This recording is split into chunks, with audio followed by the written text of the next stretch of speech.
This is the iPhone X. And look, I know every year we say the new iPhone is the best iPhone, but this really is the best iPhone ever made.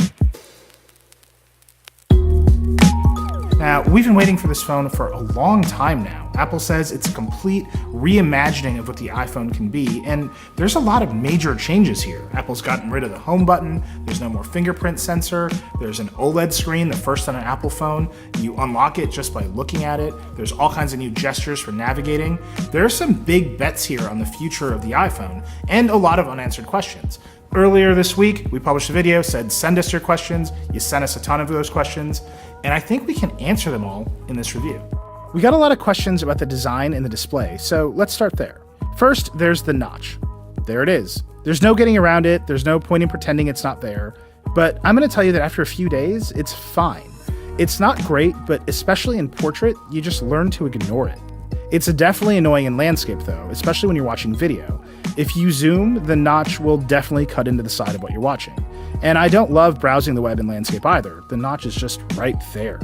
This is a phone designed to be used in portrait. You'll also notice the large black border around the display, which is pretty polarizing. A lot of people I showed the phone to hated it, but I actually think it makes the bright colors of the display pop. It's a very different design decision than Samsung curving the screen to eliminate the bezel. Apple's highlighting what little bezels remain. Apple gave us the white and silver model of the iPhone X to review, and although Apple says the band on the outside is better than surgical-grade stainless steel, mine already has scratches and dings.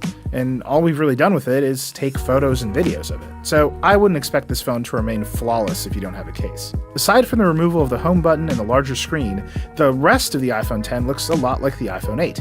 There's the mute switch and volume buttons on the left, the sleep-wake button on the right, and a glass back with a camera bump.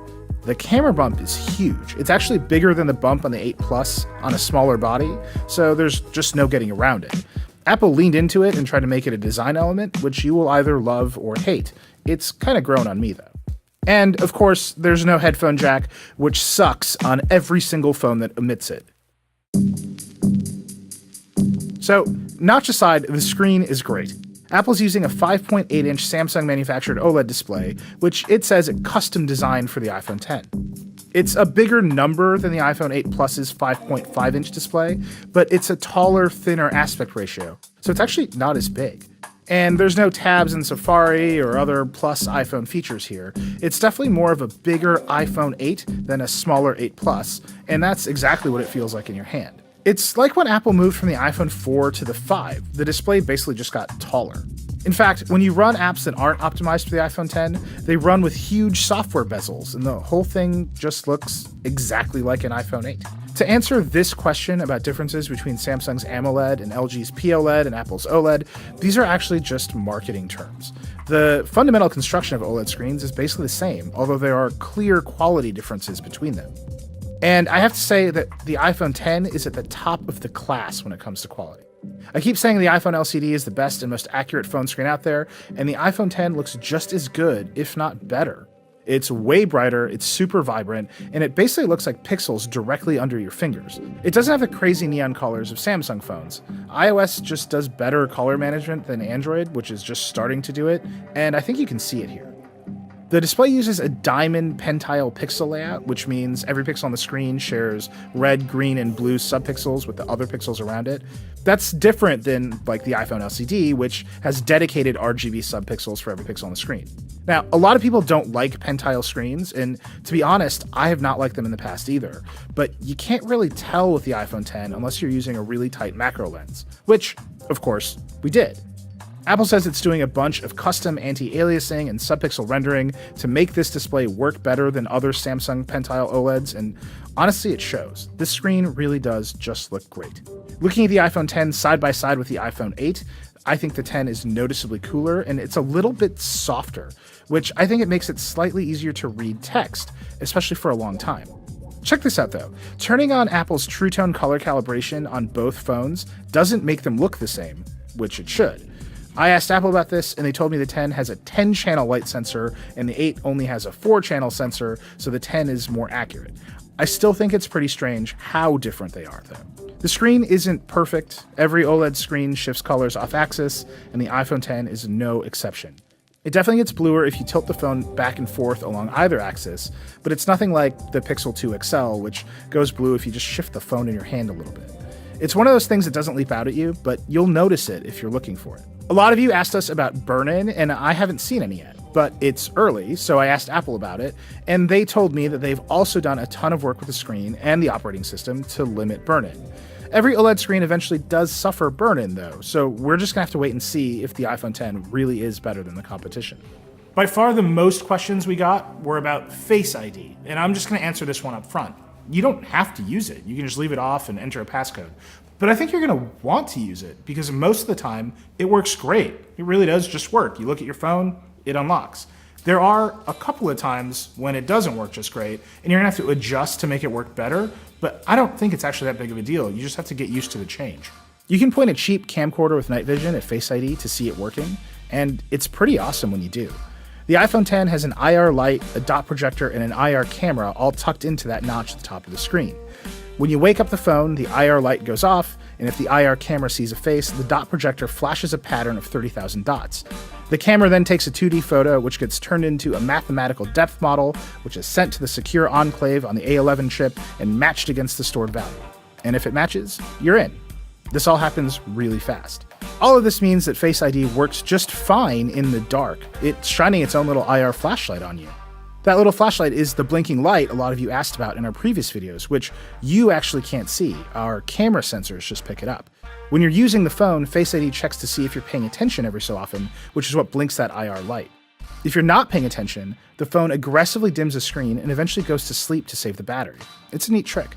Now, there are some situations where it doesn't unlock. In our preview video, I had some problems walking around in bright sunlight and under some fluorescent lights. And a lot of you pointed out that I was holding my phone kind of far away from myself as I walk around, which is how I normally hold my phone. And it turns out you might be right. I asked Apple about it and they said the optimal distance for Face ID to work is 25 to 50 centimeters or about 10 to 20 inches.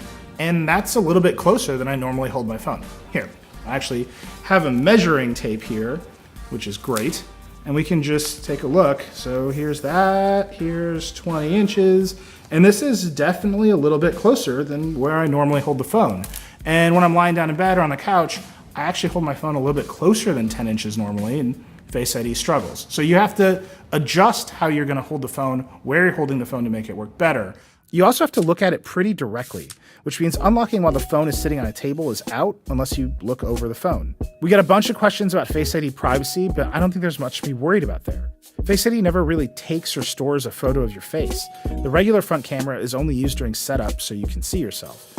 The IR photo is just used to generate the depth map that's compared to the stored value, and nothing ever gets sent to Apple. It's just a bunch of numbers stored in the secure part of the processor. Now, obviously every system can be hacked, but you shouldn't worry about a bunch of photos of your face being sent to iCloud or whatever. It's just not how it's designed.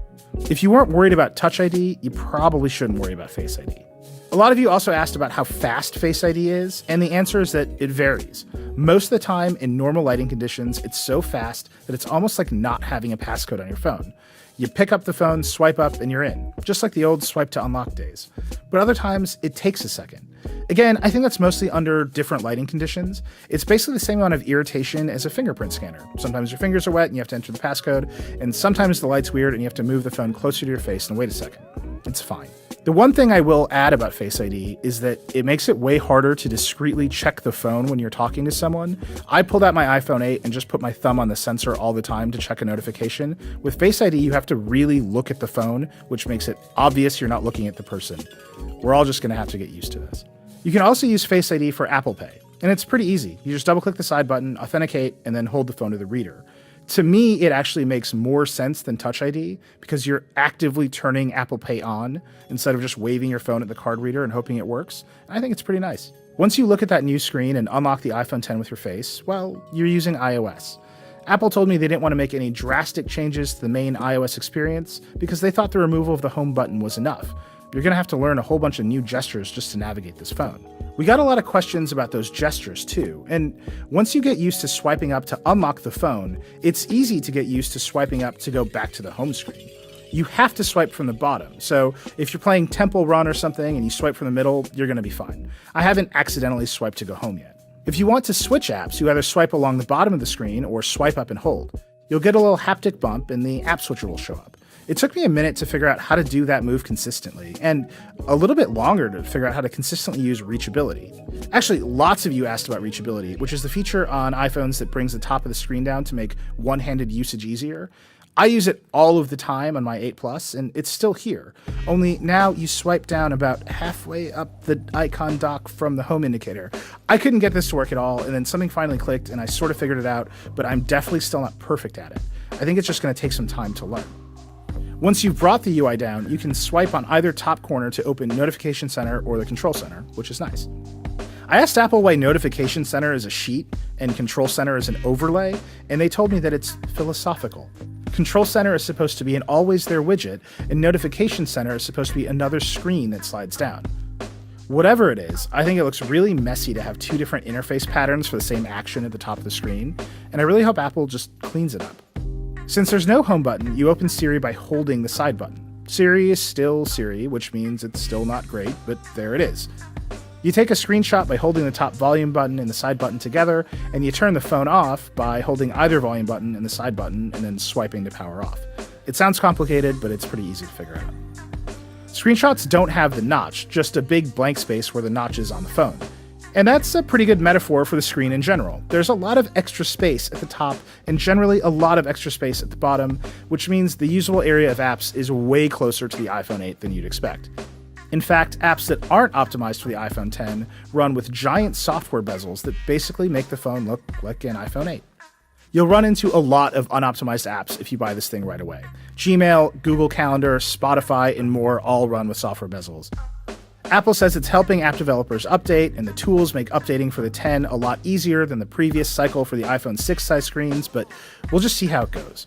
I think a lot of big apps will update quickly, more will trickle out over the next year, and then there's just going to be lots that take forever.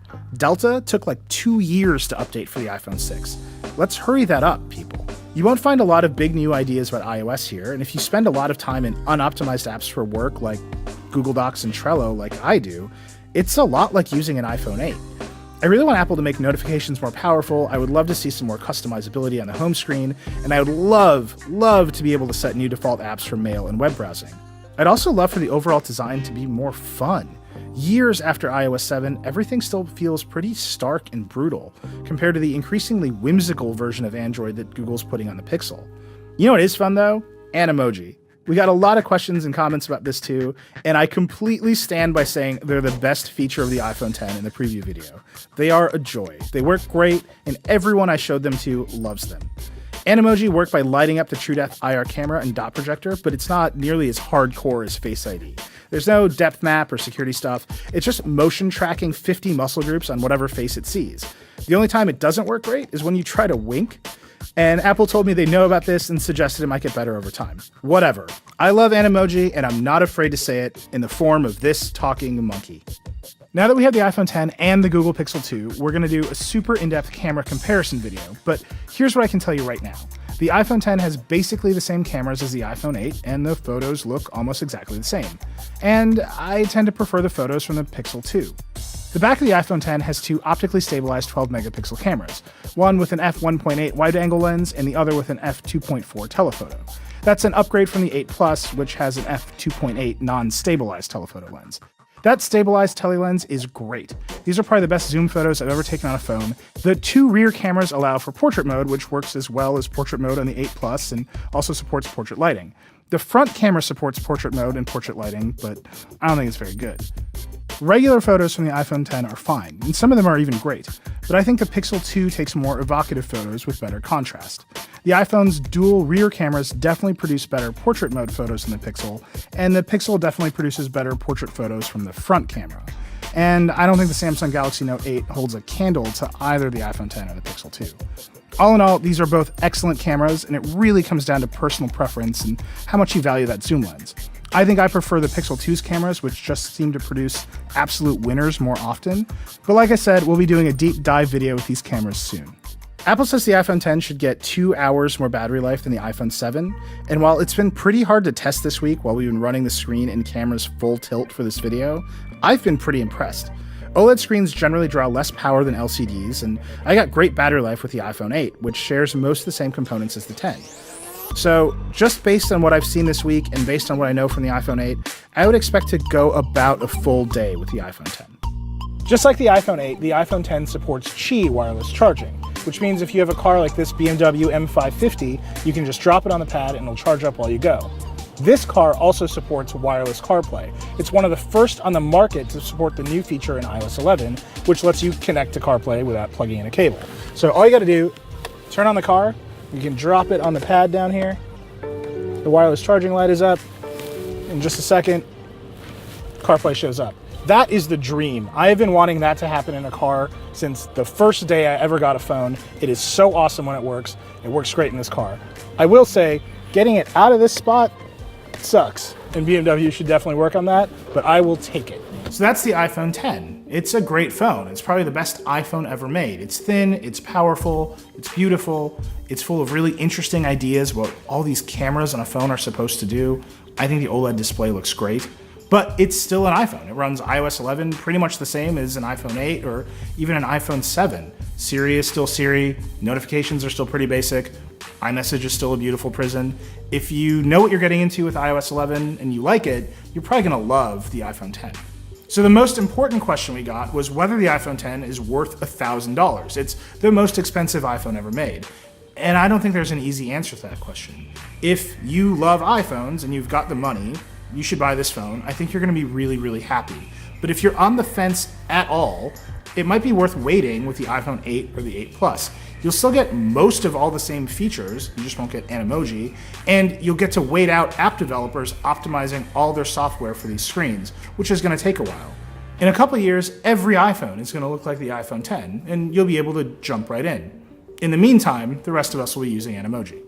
Okay, we have a bunch more questions. I'm gonna try to get to them all. Is Force Touch still in the iPhone 10 called 3D Touch? And yes. Can you use two Bluetooth speakers at the same time? Samsung lets you do it. It's part of Bluetooth 5. Apple doesn't seem to support it. Does keeping apps all over the home screen make the OLED display burn in faster? Why is your home screen open all the time? Lastly, how's your new UX? iOS 11 has been pretty janky in the past few years. iOS 11 is still kind of janky.